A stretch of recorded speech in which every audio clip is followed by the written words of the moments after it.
Hi guys, welcome back to our channel. നമ്മളിപ്പോൾ കണ്ടുകൊണ്ടിരിക്കുന്ന new ഡ്രാമയുടെ next പാർട്ടുമായിട്ടാണ് ഞാൻ നിങ്ങളിലേക്ക് എത്തിയിട്ടുള്ളത്. അപ്പോൾ നമുക്ക് വേഗം വീഡിയോയിലേക്ക് പോകാം. അങ്ങനെ ഇപ്പോൾ ഫ്ലാഷ് ബാക്ക് ആണ് കാണിക്കുന്നത്. മോക്ക ദ്വീപില് പെട്ടിരുന്ന ടൈം ഹൈറ്റ് ആയിട്ടുള്ള ഒരു സ്ഥലത്ത് നിന്ന് കടലിലേക്ക് ഭയങ്കര വെക്സ് ആയിട്ട് നോക്കിക്കൊണ്ട് നിൽക്കും. അതേ ടൈം റാൻസോയും ഹോസ്പിറ്റലിന്റെ റൂഫ് ടോപ്പിലേക്ക് ചെന്ന് നിന്ന് ആത്മഹത്യ ചെയ്യാൻ പോകുന്ന പോലെ നിൽക്കുവാണ്. പുള്ളിക്കാരുടെ കഴുത്തിലൊരു മുറിവൊക്കെ ഉണ്ട്. അതേ ടൈം മോക്ക സൂയിസൈഡ് ചെയ്യാനായിട്ട് കടലിലേക്ക് എടുത്തങ്ങോട്ട് ചാടും. അങ്ങനെ മുങ്ങിപ്പോയിക്കൊണ്ടിരിക്കും. കടലിന് മുകളിലായിട്ട് എന്തോ ഒരു പെട്ടി പോകുന്ന പോലെ മോക്കയുടെ ശ്രദ്ധയിലേക്ക് പെടും. അതെന്താണെന്ന് അറിയാൻ വേണ്ടിയിട്ട് പുള്ളിക്കാരി തിരിച്ച് നീന്താനായിട്ട് തുടങ്ങും. അതേ ടൈം റാൻസോ ആണെങ്കിലോ വല്ലാണ്ട് വിഷമിച്ച് റൂഫ് ടോപ്പിൽ തന്നെ ഇരുന്ന് കരഞ്ഞുകൊണ്ടിരിക്കും. അതേ ടൈം മോക്ക ആ ഒരു പെട്ടിയും എടുത്ത് കരയിലേക്ക് വന്ന് അത് തുറന്നു നോക്കും. അതിൽ എന്താണുള്ളതെന്ന് നമ്മളെ ഇപ്പോ കാണിക്കുന്നില്ല. പക്ഷെ അത് കണ്ട് മോക്ക ഭയങ്കര ഷോക്കായിട്ട് നിൽക്കും. അങ്ങനെ സീൻ കട്ട് ചെയ്താല് നേരെ പ്രസന്റിലേക്ക് വരുവാണ്. റാൻസോ ആ വില്ലേജ് ഫെസ്റ്റിവലില് പെർഫോം ചെയ്യുന്നതിന് മുമ്പ് അവിടെ എന്താണ് നടക്കുന്നത് നമ്മളെ ഇപ്പോ കാണിക്കുന്നുണ്ട്. റാൻസോയും റാൻസോന്റെ പഴയ മാനേജറും കൂടി ഒരു എന്റർടൈൻമെന്റ് കമ്പനി തുടങ്ങിയിട്ടുണ്ടല്ലോ. അതില് റാൻസോ എന്റർടൈൻമെന്റ് എന്നായിരുന്നു പേര്. ഇപ്പോ ആ പേര് മാറ്റി RNJ എന്നാക്കും. അതേ ടൈം റാൻസോ അവളുടെ പേരും പ്രശസ്തിയും ഒക്കെ നഷ്ടമായി. അതിന്റെ ഒരു സങ്കടത്തില് പഴയ മാനേജറിന്, അതായത് ജൂണിന് കോള് ചെയ്യും. പക്ഷെ പുള്ളിക്കാരൻ ആ കോള് അറ്റൻഡ് ചെയ്യില്ല. ഇത് കണ്ട റാൻസോയും അവൾ എഴുതിയ പാട്ട് ഒരു ഫോട്ടോ എടുത്ത് ജൂണിന് വാട്സപ്പ് ചെയ്യും. ജൂണും ഫംഗ്ഷനൊക്കെ കഴിഞ്ഞിട്ട് റാൻസോന് തിരിച്ച് കോള് ചെയ്യും. പുള്ളിക്കാരി ഫോൺ എടുത്ത ഉടനെ തന്നെ, ഞാനൊരു പാട്ട് എഴുതിയിട്ടുണ്ട്, അത് നിനക്ക് ഞാൻ അയച്ചിട്ടുണ്ട്, അത് നീ കണ്ടായിരുന്നോ?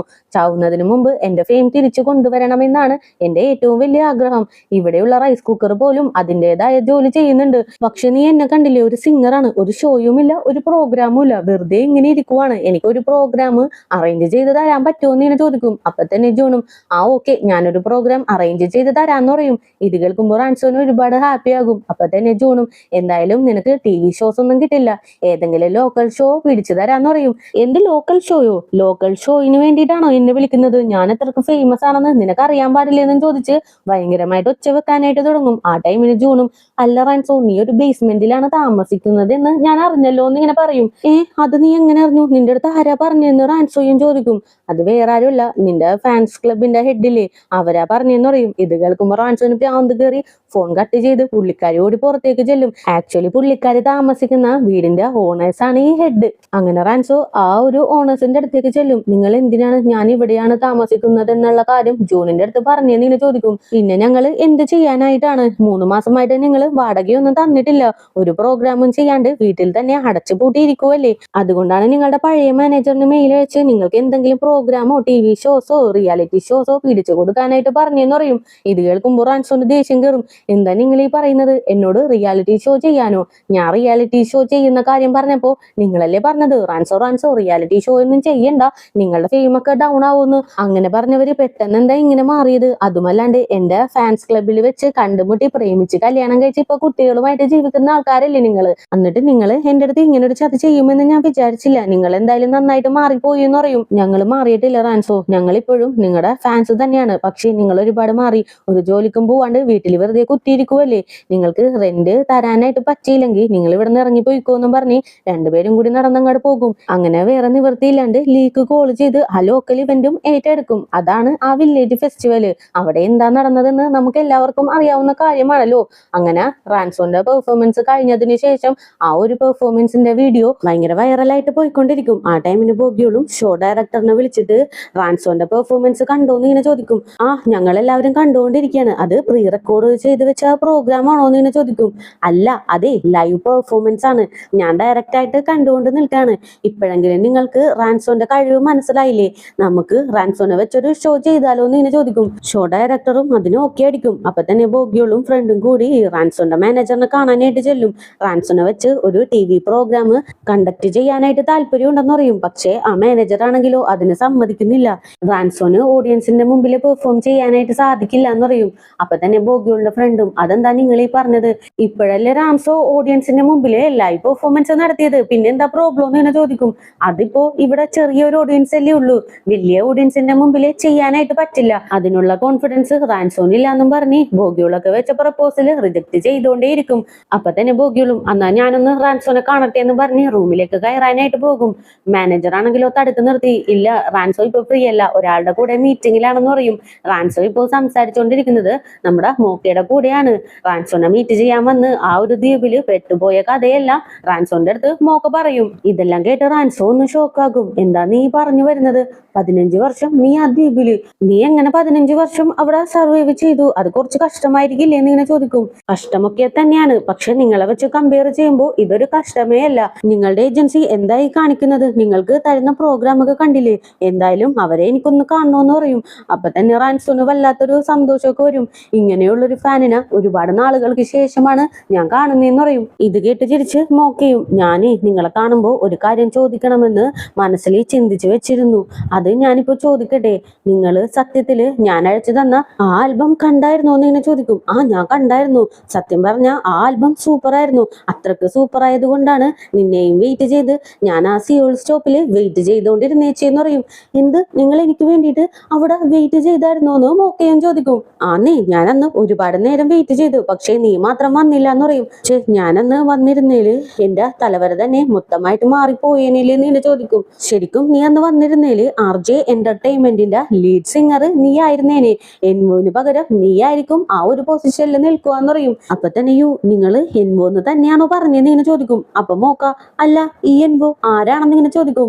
നീ അന്ന് വരാത്തത് കൊണ്ട് നിനക്ക് പകരം ഓഡിഷൻ ചെയ്ത് സെലക്ട് ചെയ്ത പെൺകുട്ടിയാണ് എൻവോ. നീ പാടുന്ന അത്രയൊന്നും പാടില്ലായിരുന്നു, പിന്നെ കുറച്ച് കുറച്ചായിട്ട് എല്ലാം പഠിച്ചു അവള് പയ്യെ പയ്യെ ഫേമസ് ആയി.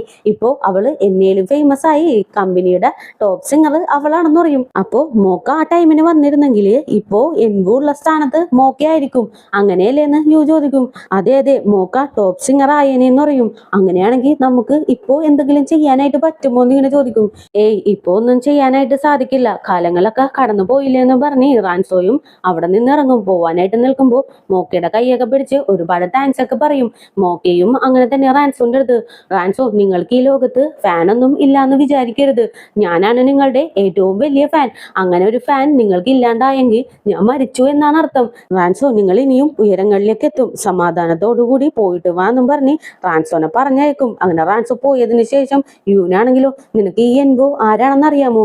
ഈ കൊറിയയിലെ തന്നെ റിച്ചസ്റ്റ് ആയിട്ടുള്ള ഒരു സിംഗറാണ് അവള്. 15 വർഷങ്ങൾക്ക് മുമ്പ് നീ റാൻസോന്റെ അടുത്ത് എത്തിയിരുന്നെങ്കിൽ ഇപ്പോ ഇൻവോ ഇരിക്കുന്ന സ്ഥാനത്ത് നീ ഇരുന്നേനെ എന്ന് ഇങ്ങനെ പറയും. അപ്പൊ തന്നെ മോക്കയും, ഏയ് അങ്ങനെയല്ല, അത് റാൻസോന്റെ സ്ഥാനമല്ലേ, റാൻസോന്റെ സ്ഥാനം ഞാൻ എങ്ങനെ തട്ടിയെടുക്കും? അതൊന്നും ഞാൻ ചെയ്യില്ല. ഈ ഏജൻസിയിലുള്ളവര് എത്ര ദുഷ്ടന്മാരാണ്. റാൻസോന്റെ മാനേജർ, അയാളുടെ പേരെന്താണ്, ലീ എന്നല്ലേ, ആ ദുഷ്ടൻ ഒരിക്കലും നന്നാവില്ല എന്നും പറഞ്ഞിട്ട് അവിടെ കിടന്ന് ഭയങ്കരമായിട്ട് ഒച്ച വെച്ചോണ്ടിരിക്കും. അപ്പൊ തന്നെ യൂണും, അല്ല മോക്ക, നീ ഇപ്പോ റാൻസോനെ കുറിച്ച് ആലോചിച്ച് സങ്കടപ്പെടുവാണോ എന്ന് ഇങ്ങനെ ചോദിക്കും. ആന്നേ, ഞാൻ റാൻസോന്റെ വലിയ ഫാനല്ലേ, അപ്പൊ പിന്നെ ഞാൻ റാൻസോനെ കുറിച്ച് സങ്കടപ്പെടാണ്ട് വേറെ ആരെ കുറിച്ച് സങ്കടപ്പെടാനാണെന്ന് ഇങ്ങനെ ചോദിക്കും. ഇത് കേൾക്കുമ്പോൾ യൂണിനൊന്നും മനസ്സിലാവുന്നില്ല. ഞാനിപ്പോ ഒരു റിപ്പോർട്ടറാണ്, എന്നിട്ട് പോലും നിന്നോട് കാര്യങ്ങൾ എങ്ങനെ പറഞ്ഞ് മനസ്സിലാക്കി തരണമെന്ന് എനിക്കറിയില്ല. അത് നീ ഏത് സെൻസിൽ എടുക്കുമെന്നും എനിക്കറിയില്ല. ഇതിനെല്ലാത്തിനും കാരണക്കാരൻ ആ കിയോ ആണ്. ആ ബോട്ട് പോകുന്നവരെ നിന്റെ അച്ഛനാ അവൻ എങ്ങനെയെങ്കിലും തടുത്ത് നിർത്തണമായിരുന്നു. അങ്ങനെ അവൻ തടുത്ത് നിർത്തിയായിരുന്നെങ്കിൽ ഇതൊന്നും ഇപ്പോ ഇവിടെ സംഭവിക്കില്ലായിരുന്നു. ശരിക്കും അവനൊരു മണ്ടനാണെന്ന് പറയും. ഇത് കേൾക്കുമ്പോൾ മോക്കൊക്കെ വല്ലാത്ത ദേഷ്യം വന്ന് യൂണിനെ പിടിച്ചൊരു തള്ളു കൊടുക്കും. അങ്ങനെയല്ല, ഇതെല്ലാം നടന്നതിന് കാരണം എന്റെ വിധിയാണ്, എന്റെ തലവരെ എങ്ങനെയാണോ അങ്ങനെ പോവുള്ളൂ, അതിന് കിയോനെ ബ്ലെയിം ചെയ്തിട്ട് കാര്യമില്ല എന്നും പറഞ്ഞ് മോക്ക ഭയങ്കരമായിട്ട് ഒച്ച വെക്കാനായിട്ട് തുടങ്ങും. ശരി ശരി, ഓക്കെ, സമ്മതിച്ചു. എന്തായാലും 15 വർഷങ്ങൾക്ക് മുമ്പ് നടക്കാത്ത കാര്യം ഇപ്പൊ നീ സാധിച്ചെടുക്കാൻ നോക്കണം. എങ്ങനെയെങ്കിലും റാൻസോന്റെ കൈയും കാലും പിടിച്ച് നിന്റെ ലക്ഷ്യത്തിലേക്ക് നീ എത്തണോന്ന് യൂണും പറയും. ഞാനിപ്പോ എങ്ങനെ റാൻസോന്റെ അടുത്ത് ഹെൽപ്പ് ചോദിക്കും? അവരുടെ അവസ്ഥ തന്നെ ഭയങ്കര പരിതാപകരമാണ്. അപ്പൊ ഞാനിനി എന്ത് ചെയ്യുമെന്നും പറഞ്ഞ് നിൽക്കുമ്പോ തന്നെ പോയ റാൻസോ തിരികെ വരും. ഇത് കണ്ടിട്ട് രണ്ടുപേരും ഒന്ന് ഷോക്കാകും. ഈ കാറും മാനേജറും ഇൻവുന്റേതാണ്. ഇപ്പൊ ഇൻവുന പിക്കപ്പ് ചെയ്യാനായിട്ട് പോണോന്ന്, അതുകൊണ്ട് നിങ്ങൾ എന്നെ ഒന്ന് സിയോൾ വരെ ഡ്രോപ്പ് ചെയ്യാമോ എന്ന് ഇങ്ങനെ ചോദിക്കും. ഒന്നും മനസ്സിലാവാണ്ട് മോക്ക മാനേജറിനെ തിരിഞ്ഞു നോക്കും. ശരിക്കും റാൻസോന്റെ മാനേജർ തന്നെയാണ് പുള്ളിക്കാരൻ. ഇനി ചിലപ്പോ റെന്റ് കൊടുക്കാത്തത് കൊണ്ട് ആ വീട്ടിൽ നിന്ന് ഇറങ്ങി പോവാനായിട്ട് അവര് പറഞ്ഞിട്ടുണ്ടല്ലോ. ഇനി ഇവരുടെ കൂടെ പോവാനായിട്ടായിരിക്കും റാൻസോന്റെ ഐഡിയ. അതേ ടൈം ബോഗ്യൂൾ ആണെങ്കിലോ പ്രോഗ്രാം പ്രൊഡ്യൂസറിന്റെ അടുത്ത് എങ്ങനെയെങ്കിലും റാൻസോനെ കണ്ട് പ്രോഗ്രാമിന് വേണ്ടിയിട്ട് ഓക്കെ പറയിപ്പിക്കാന്നും പറഞ്ഞ് പുള്ളിക്കാരൻ കോളും ചെയ്ത് അകത്തേക്ക് വരും. അകത്ത് യൂണിരുന്ന് എൻവുന്റെ പെർഫോമൻസ് കണ്ടുകൊണ്ടിരിക്കുകയാണ്. എടാ, നീ ഒരു എന്റർടൈൻമെന്റ് കമ്പനിയിലല്ലേ വർക്ക് ചെയ്യുന്നത്? എൻവുനെ പോലെ ടാലന്റ് ഇല്ലാത്ത പെൺകുട്ടികള് ഉയർന്നു വരുമ്പോ ഇതിനെക്കുറിച്ച് എന്താ നിനക്ക് പറയാനായിട്ടുള്ളേന്ന് ഇങ്ങനെ ചോദിക്കും. എന്താടാ നീ പറഞ്ഞു വരുന്നത്? എൻവു അത്രക്ക് ടാലന്റ് ഇല്ലാത്ത പെൺകുട്ടിയൊന്നും അല്ല. ടാലന്റ് ഉള്ളത് കൊണ്ടല്ലേ അവള് ഈ ഒരു പൊസിഷനിൽ നിൽക്കുന്നതെന്ന് ഇങ്ങനെ ചോദിക്കും.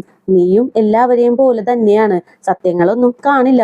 നിനക്കറിയാമോ, 15 വർഷങ്ങൾക്ക് മുമ്പ് അവളുടെ അച്ഛൻ വന്ന് അവളെ തടുത്തില്ലായിരുന്നെങ്കിൽ എൻവു നിൽക്കുന്ന സ്ഥാനത്ത് ഇപ്പൊ മോക്കെ ഇരുന്നേനെന്ന് പറയും.